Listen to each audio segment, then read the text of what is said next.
سورہ آل عمران آیت نمبر 28 اور 29۔ اعوذ باللہ من الشیطان الرجیم، بسم اللہ الرحمن الرحیم۔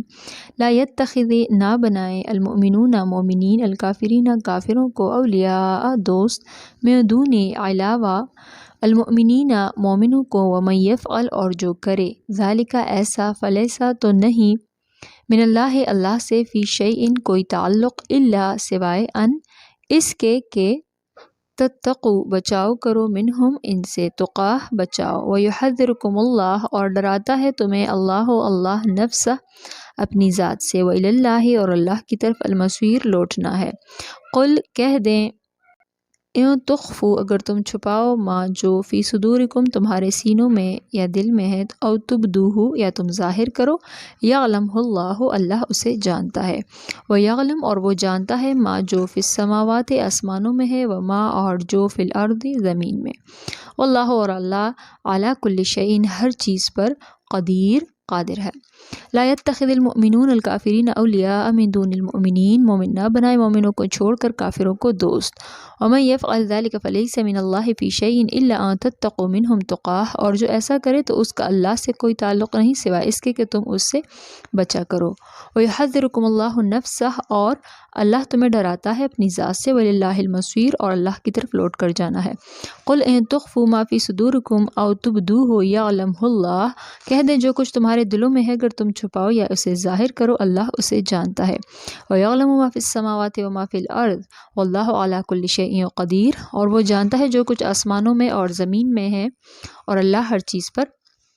قادر ہے۔ اس آیت میں اللہ کا فرمان ہے کہ مومن جو بھی ہے وہ کافر کو دوست نہیں رکھے گا، تو یہ انفرادی بھی ہے اور اجتماعی بھی ہے کہ کوئی مومن حکومت کافر حکومت کو دوست نہیں رکھے گی۔ وجہ یہ ہے کہ کافر کبھی بھی مسلمان کا خیر خواہ نہیں ہو سکتا، اور کافر سے کبھی خیر بلائی کی امید نہیں کی جاتی۔ تو بات یہ ہے کہ اگر آپ کسی کافر سے بالکل بے خبر ہیں اور اس کافر سے آپ کو خطرہ ہے تو ظاہری دوستی کی اجازت دی گئی ہے۔ اب خطرہ کیا ہے، کس قسم کا ہے، یعنی جان و مال عزت کا خطرہ ہے یا ایسے ہی وہم ہے آپ کو، بچاؤ اور تحفظ کے لیے جو ہے پھر دوستی کی جا سکتی ہے، لیکن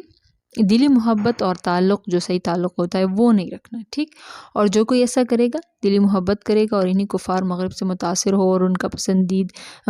مطلب ان کو ہی پسند کرے، تو پھر اللہ فرماتا ہے کہ میرے ساتھ کوئی تعلق نہیں اس کا، ٹھیک۔ اور پھر اگر کوئی مومن اسلام کے دشمنوں میں پھنس گیا ہو تو پھر اس مومن کو اجازت یہ ہے کہ اپنے ایمان کو چھپا لے اور ان کافروں کے ساتھ جو ہے ایسے رہ سکتا ہے کہ ان کا دوست ہو، ظاہر ایسا کرے، ٹھیک۔ ایون یہ بھی ہے کہ کوئی سختی کی حالت ہو اور اس مسلمان بندے میں جو ہے اور برداشت کرنے کی طاقت نہ ہو، تو اس طرح کے مسلمان کو کفر کے کلمے کی اجازت بھی دی گئی ہے اسلام نے، ٹھیک ہے، اسلام میں، مگر دل اس کا جو ایمان پر ہو۔ اس طرح ایک واقعہ بھی گزرا ہے ایک صحابی کے ساتھ، تو بہت ہی مجبوری میں پھر اسلام جو ہے بہت نرم ہے۔ پھر اللہ تعالیٰ فرماتا ہے کہ جنگ کے حالات میں اور عام حالات میں بھی جو بھی تمہارے سینوں دلوں میں جو کچھ بھی ہے سب راز جو ہے اللہ تعالیٰ جانتا ہے۔ کوئی مسلمان کے ساتھ اگر کوئی کافر جو ہے وہ جاب کرے یا کچھ بھی، تو اس کے ساتھ دلی عقیدت نہیں رکھنی، ٹھیک ہے، اور وہ دوستی صرف جو ہے مسلمان سے رکھ سکتا ہے، مطلب مسلمان سے ہی دوستی رکھے گا، ٹھیک ہے۔ صدق اللہ العظیم۔